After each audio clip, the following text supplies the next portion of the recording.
melakukan otopsi. Kami tidak melakukan otopsi.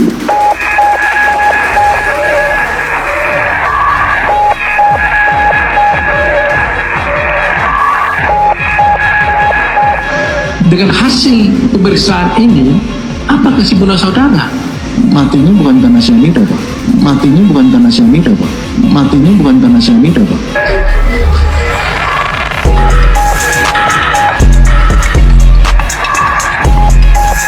Bukan Jessica Wongso. Setelah lama bungkam, akhirnya Ferdy Sambo bongkar pelaku sebenarnya. Nama Ferdy Sambo kembali menjadi sorotan atas kasus kopi sianida yang melibatkan Jessica Kumala Wongso. Kejanggalan demi kejanggalan yang ditemukan dalam kasus ini membuat banyak pihak berharap agar kasus Jessica Wongso yang disidangkan pada 2016 silam kembali dibuka. Pasalnya banyak pihak yang kini ragu jika Jessica Wongso yang telah menyebabkan kematian Mirna lewat segelas kopi sianida. Munculnya sosok Ferdy Sambo dalam dokumenter kasus kopi sianida menimbulkan banyak spekulasi publik.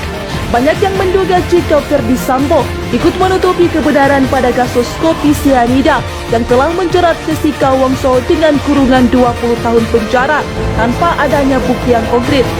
Dugaan tersebut semakin didukung karena ternyata Ferdy Sambo naik pangkat usai menangani kasus kopi sianida yang menjerat Jessica Wongso.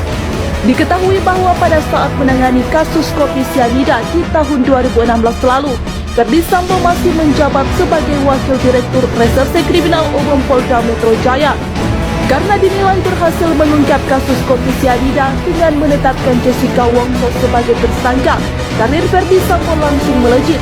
Ferdy Sambo bahkan naik pangkat menjadi Irjen dengan karir lenteren mulai dari menjadi Direktur Tindak Pidana Umum Mabes Polri hingga menjadi Kadif Propam Polri di tahun 2020. Hal tersebut yang membuat publik menduga jika Ferdy Sambo ikut terlibat menutupi kebenaran kasus kopi sianida yang juga melibatkan Jessica Wongso. Apalagi ditambah dengan pengakuan mengejutkan dari ayah Mirna yang diduga keceplosan menyebut jika Tito Karnavian ikut andil dalam kasus kopi sianida. Publik semakin yakin jika Ferdy Sambo tahu pelaku yang sebenarnya. Ferdy Sambo gemetar lihat Baradae panggil Jessica tersangka kopi sianida ke persidangan, benarkah? Untuk bukti B32 kami mengajukan 4 keputusan, yaitu putusan dengan terdakwa Jessica Kumala Wongso yang menegaskan dibutuhkannya motif dalam pembuktian. Kemudian dengan terdakwa Ratno Afriyadi bin Rapior ini terkait dengan dibutuhkannya wajib dibuktikannya jangka waktu dan kondisi yang tenang bagi terdakwa dalam pembunuhan berencana. Apa yang coba disampaikan oleh pengacara FS dan PC ini kan tidak signifikan karena bukti-bukti yang dihadirkan ini tidak terkait dengan perkara sebenarnya ya. Bukti yang disampaikan terkait contohnya terkait putusan Jessica Kumalasari yang disampaikan tersebut ini berbeda kasusnya. Standing posisi dari perkara ini berbeda. Tentunya dalam setiap perkara ini kan ada perbedaan masing-masing ya.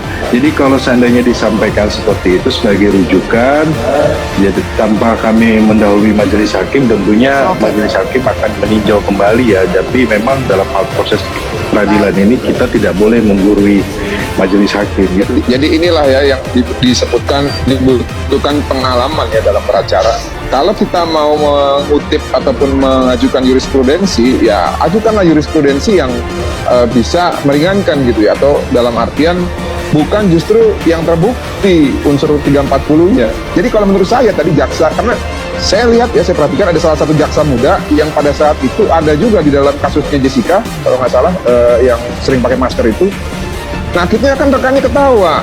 Kenapa ketawa? Karena yang satu, putusannya tidak bisa digunakan, yang kedua, isi putusan itu merugikan kliennya justru. Persidangan kasus pembunuhan Brigadir J hingga kini masih berlanjut, bergantian menghadirkan para terdakwa dan juga saksi-saksi. Dari sana terungkap sejumlah keterangan-keterangan terkait dengan penembakan sang ajudan di rumah dinas mantan Kadif Propam Polri Ferdy Sambo. Dalam rekaman itu terlihat thumbnail yang menarasikan bahwa Baradae mendatangkan terdakwa kasus pembunuhan kopi sianida Jessica Wongso ke persidangan kasus Brigadir J. Informasi itu diunggah oleh sebuah kanal YouTube yang tayang pada 4 Januari 2023. Benarkah klaim tersebut? Pada narasi itu mengatakan Richard datangkan Jessica Kumala Sambo lihat Jessica Kumala ketar-ketir. Baradae datangkan Jessica Kumala, Sambo lihat ini gemetar, tak Sambo dendam ke Baradae. Benarkah klaim tersebut? Di mana berdasarkan penelusuran dari tim fakta, video yang menyebutkan bahwa Baradae mendatangkan Jessica Kumala Wongso ke persidangan kasus Brigadir J adalah salah.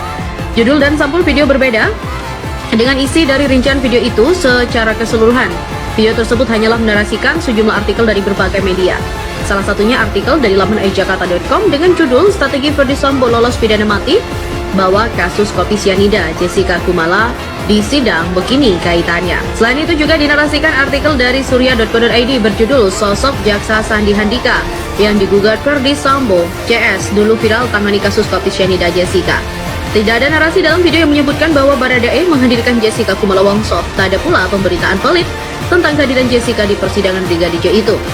Melalui berbagai penjelasan itu, maka video yang menyebutkan bahwa Baradae menghadirkan Jessica Wongso ke persidangan adalah salah. Video itu termasuk dalam kategori konten yang menyesatkan ataupun hoax. Kasus pembunuhan berencana terhadap mendiang Brigadir J di rumah Ferdi Sambo hingga kini masih bergulir. Proses persidangan ini pun memakan waktu yang cukup lama. Persidangan demi persidangan berhasil menguak fakta-fakta mengejutkan. Terlebih, Ferdi Sambo juga telah mengakui bahwa pembunuhan itu adalah skenario yang dibuatnya. Pada sidang yang digelar Kamis 5 Januari 2023 kemarin, Ferdi Sambo terlihat menghadiri sidang perkara pembunuhan Brigadir J. Saat di persidangan, hakim dibuat heran dengan kepercayaan diri Ferdi Sambo. Hal itu dikarenakan mantan Kadif Propam Polri itu merasa aman dengan sadar hukum yang ia diketahui. Ditanya soal skenario, Ferdi Sambo mengaku hanya membuat skenario soal peristiwa di rumah Duren 3 dan juga soal pelecehan seksual. Pengakuan itu pun bikin geger publik. Pengakuan Ferdi Sambo di persidangan itu pun bikin geram netizen. Para warganet bertanya-tanya jika skenario yang dibuat adalah pelecehan seksual, apa motif Ferdi Sambo membunuh Brigadir J? Pengakuan Ferdi Sambo di persidangan itu pun bikin geram netizen. Para warganet bertanya-tanya, di mana ujung-ujungnya ya bakal ngaku juga dia agar hukuman bisa diringankan dan dosa-dosanya yang lain gak dibuka. Karena dosa-dosa dia yang lain itu menyangkut orang-orang kuat di atas dia, kata netizen. Diberitakan oleh Viva sebelumnya, tim penasihat hukum Ferdi Sambo dan juga Putri Candrawati Febri Diansah mengatakan ada tujuan lain di balik skenario tembak-menembak Brigadir J yang disusun kliennya itu. Kata Febri, skenario itu dibuat dengan tujuan untuk menyelamatkan Baradae. Diketahui bahwa Ferdi Sambo awalnya memerintahkan Baradae untuk menghajar Brigadir J dengan ucapan hajar jak. Namun ucapan itu diduga disalahartikan dan membuat Baradae justru menembak Brigadir J. FS setelah proses penembakan panik dan mengambil senjata Brigadir J yang berada di pinggang. Kemudian FS menembak ke arah dinding-dinding rumah Duren 3 seolah ada tembak menembak yang kita tidak kenal dengan skenario, dan itu tujuannya adalah untuk menyelamatkan Baradae yang diduga melakukan penembakan.